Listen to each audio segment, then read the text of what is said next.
You don't remember the exact moment it became real. That's the thing no one tells you. There is no ceremony. No initiation. No handshake across a polished table. There is only a phone number on a strip of paper, a meeting in a parking garage on the 4th level, and a manila envelope that feels heavier than it should. You are 26. You have $340 in a checking account and a landlord who has stopped being polite about the rent. You have a background in military logistics and a very specific skill you acquired in a country whose name you no longer say out loud. Someone noticed. That is all. The envelope contains a photograph, a name, a city, and a number with 5 zeros. The number is for you. The photograph is not. You sit in your car for 11 minutes. The garage smells of oil and exhaust and damp concrete. A fluorescent strip flickers above you, throwing the interior of the car in and out of shadow at irregular intervals. You count the flickers. You do this because counting is something to do that isn't deciding. Then you decide. You tell yourself it is temporary. You tell yourself this is a transaction, clean and bounded. You tell yourself the word that appears in every internal monologue of every person standing at this particular threshold. Just this once. The first job takes you to Bratislava in February. -11 Celsius. You wear a coat you bought second-hand at a market in the old quarter. You carry nothing that belongs to you. You check into a hotel under a name that is not yours, pay cash, eat alone in a restaurant where the waiter does not look at you, and sleep for exactly 4 hours on a bed with a mattress that lists to the left. The room hums. There is a pipe in the wall that knocks twice every 40 minutes. You lie on top of the covers and stare at the ceiling and listen to the city outside, trams, a dog, a woman laughing somewhere 2 floors above, and you practice the route in your mind until the route has no texture left, until it is only geometry. The job takes 8 seconds. You are on a train back to Vienna within the hour. You are not sick. That surprises you more than anything else. The second job comes 18 days later. Then a third. By the 4th you have a handler, not a person exactly, more of a protocol. Encrypted messages through a platform that auto-deletes. A drop box in the form of a locker at a bus station in Zurich. You are given a routing number that changes every 90 days. Promotions in this work are not announced. You simply notice that the number gets larger. That the targets become more difficult, better protected, higher consequence. You notice that the handler's messages arrive with more frequency, and that the logistics they provide, the safe houses, the documentation, the exfil routes, are cleaner, more expensive. Someone upstream has upgraded their assessment of you. By the end of the first year you have completed 9 contracts. You have $284,000 spread across 4 accounts in 4 jurisdictions, most of it in instruments you cannot name aloud at a dinner party. You have a second passport. You have a storage unit in Lyon containing 2 changes of clothes, a medical kit, and a weapon you have never used on a job but carry as a last resort. You acquire habits that look like discipline. You run 6 kilometers every morning in whatever city you wake up in. You eat the same 4 meals in rotation. You sleep between 6 and 7 hours, never more. You do not drink. You do not take anything that alters your perception. Morality, you find, does not disappear. It migrates. It becomes compartmentalized, filed away in a drawer you learn not to open during operational hours. You tell yourself the drawer is still there. That it still contains what it used to. You are not entirely wrong. But the drawer gets harder to find. By year 3 you are earning what an orthopedic surgeon earns. By year 5 the figure has doubled. You are, by every quantifiable measure, a professional. The work has a rhythm: receive, research, plan, execute, disappear. Each phase has its own texture and its own discipline. You are good at it. You are very, very good at it. You do not think about that too carefully. There are rules. No one wrote them down. No one had to. You do not take contracts on children. That is the only absolute. Everything else exists on a spectrum that you have learned to navigate by intuition and precedent. Politicians are complicated, not impossible, but complicated. Civilians attached to targets by proximity are to be avoided at a cost of up to 40% operational efficiency. You accept the inefficiency. You call it ethics. It may be you do not ask who is paying. You learned this early. The handler operates as a membrane between you and the client. The membrane is intentional. What you don't know cannot be extracted from you, and what cannot be extracted from you cannot compromise the person paying. The system is designed to protect everyone from everyone else. This is, you understand, not compassion. It is architecture. You develop what you internally call creative compliance. You are told a target will be in a specific location at a specific time. The location is a restaurant in Milan. 41 covers. A Thursday evening. You do not perform the contract in the restaurant.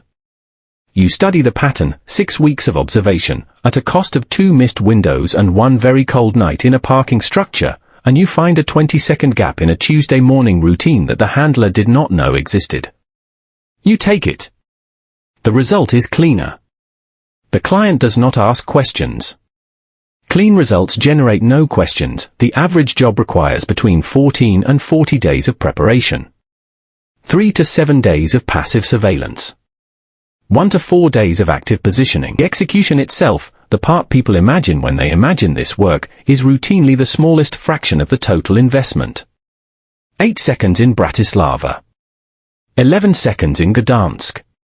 4 seconds in a stairwell in Porto at 7:14 in the morning when the light through the window at the landing was the color of old paper. You remember the light. You don't know why you remember the light. Between contracts you maintain a residence, a flat in Lisbon that you inhabit perhaps 80 days a year. It has a kitchen you use, a bookshelf with books you have read, a window that overlooks a tiled courtyard where an old man plays cards every afternoon with 2 other old men. The flat is real. You pay the utilities. You have a neighbor who knows your cover name and believes you work in insurance. This is not a lie you constructed. It is a life you curated. There is a difference. You are not always certain what the difference is. Your sister calls you on the 4th Sunday of every month. She has 2 children. The younger one is now 7 and has begun losing teeth in the cheerful, scheduled way that children do. You ask about this on calls. You ask about school. You ask what she is reading. You are present in the conversation in every way except one, which is that you are present in it as someone who does not exist. The cover name has weight now.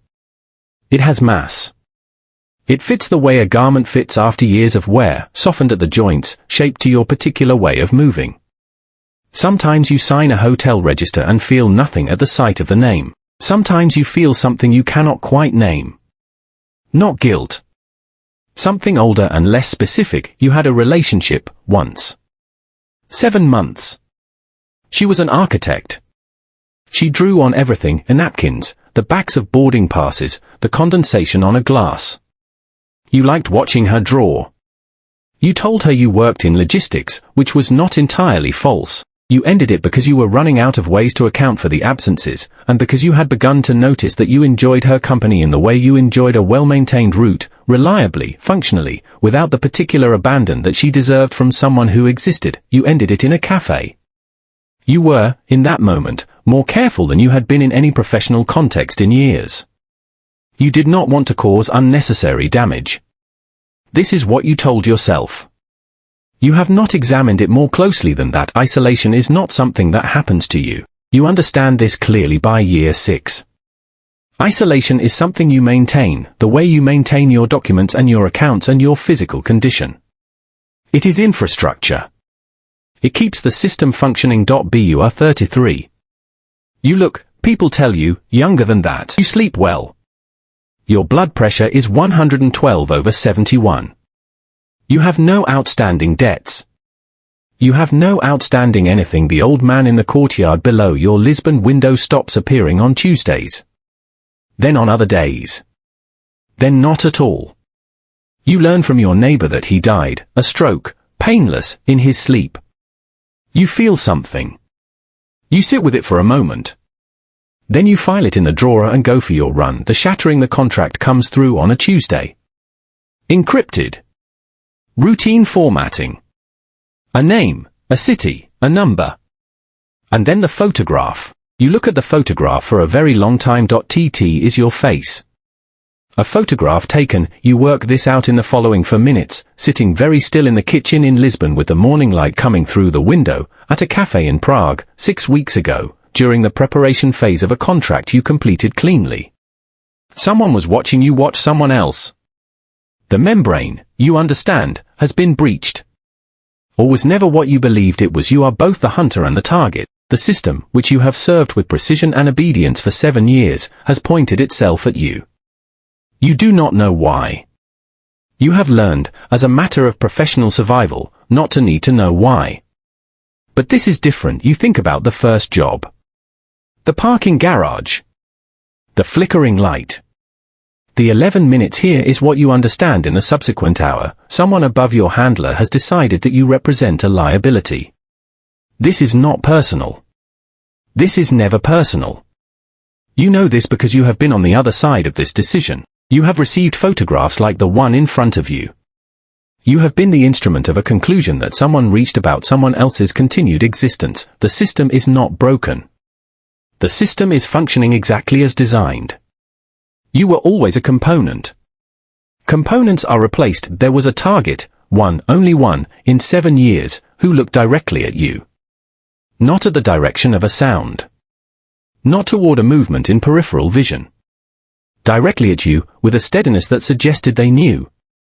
For seconds before, you have thought about those for seconds more than you have thought about anything else in your adult life. You thought about them in the cafe in Prague. You think about them now. What did they know that you didn't? Maybe this.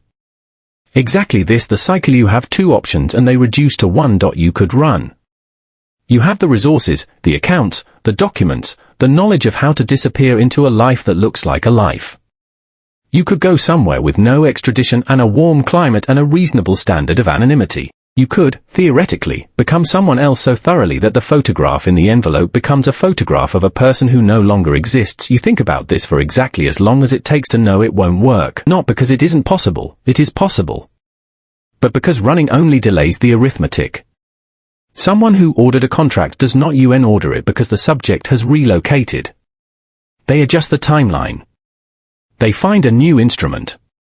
The photograph travels. So you hunt, not out of rage. Not out of justice.